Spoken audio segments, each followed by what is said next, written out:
Joining me now, Congressman Krishnamoorthi. He's a member of multiple committees, including Oversight and Government Reform and Intelligence. He's also a former Special Assistant Attorney General in Illinois, who was appointed to start a public integrity unit to root out corruption. Also with me, Pulitzer Prize-winning reporter with The Washington Post and MSNBC contributor Carol Leonnig. She's the author of the bestseller, A Very Stable Genius, Donald J. Trump's Testing of America.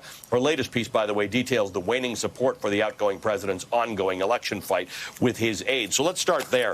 Carol, Donald Trump is so obsessed with this outgoing fight to keep power, to convince the Pennsylvania legislature to help him out, to convince people on January 6th in Congress to not certify the Electoral College. I guess he just wasn't paying attention to this deal, because he had his chief of staff, Mark Meadows, in the deal. He had the Treasury Secretary in the deal. And the people negotiating with those two guys thought they were talking for the president. Now what's up? Allie, I'm so glad you focus on this point, because any White House worth its salt or having any sense of planning or organization would have had a well-coordinated plan for negotiating on behalf of the White House on a relief bill of this size and this importance to so many millions of Americans, people who literally lost their benefits today.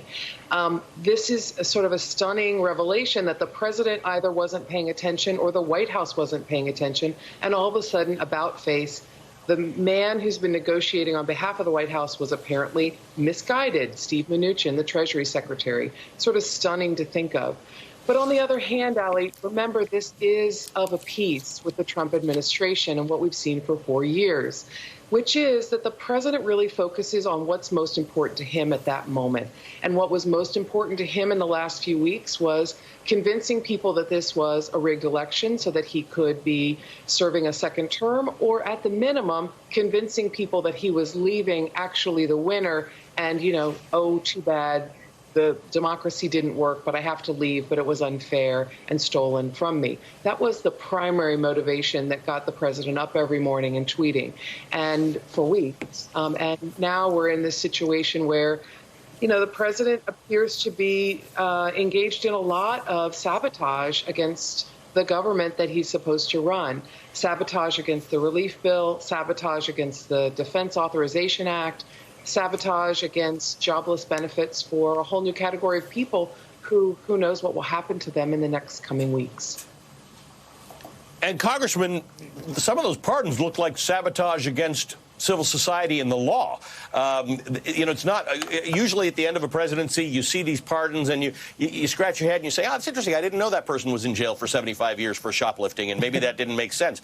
This screen that I've got up in front of me has got 3 congressmen, 4 people who supported the president and didn't participate in the Mueller investigation, 4 men convicted of murder in Iraq, 2 border security guards who shot a Mexican who was fleeing. I mean, this is not what pardons were built for.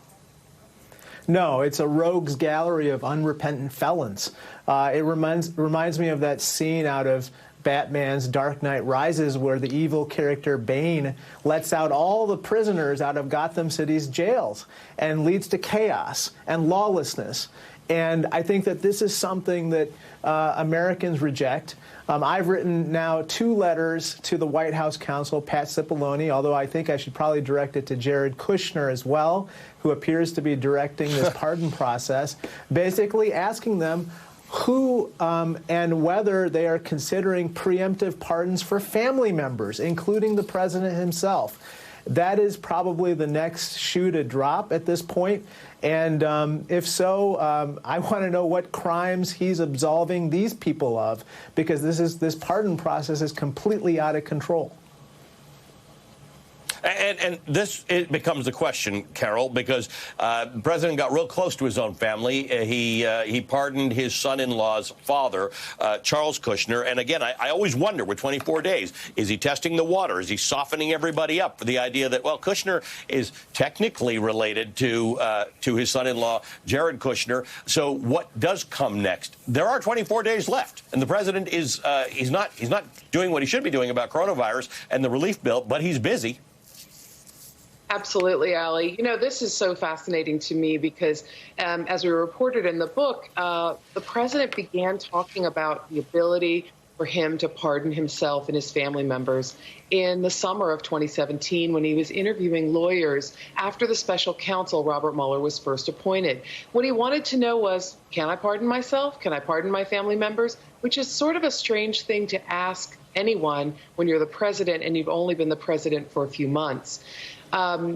It's intriguing to me that he continues to say in tweets that he does have this absolute authority, basically warning all of us that it's possible that he'll try to do this. The precedent, though, is fascinating because in the case of Gerald Ford pardoning Nixon, he pardoned him in a very broad way for acts that could have been brought as criminal charges for any activities he took or steps he took as president.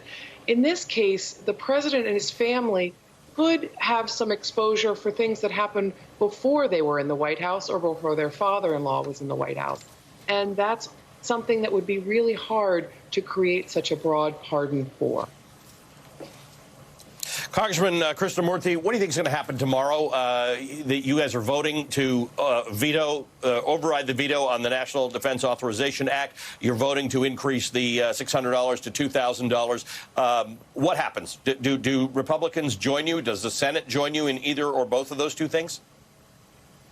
I'm not sure. It will both, the override as well as the increase in the stimulus payments will pass the House.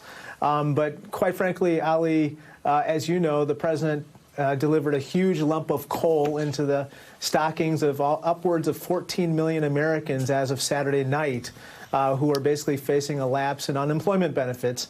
Restoring those benefits is job number one, along with avoiding a government shutdown. However, the president has at least two other options in addition to signing the bill into law that we passed with an overwhelming bipartisan majority. One of those options is vetoing the stimulus package and spending bill, which would set up a potential other override vote. And then secondly, doing nothing for the remainder of this year. If he did nothing, essentially both of those measures, the spending package and the stimulus package, would die in this Congress and, of course, would lead to another government shutdown. We all know what happened 2 years ago when that happened, which is millions of people suffered. And also, he suffered the political consequences at that point because there was no question that the government shutdown then and the one that would happen now would be at his feet, as well as the feet of the senators, by the way, who are up for election in Georgia and should also be held accountable. Unbelievable that we are still talking about this. We have 24 days left to go in this presidency. Thanks to both of you. Representative Raja Krishnamoorthi, Congressman from Illinois, Carol Lennick, Pulitzer Prize-winning reporter and author of A Very Stable Genius, Donald J. Trump's Testing.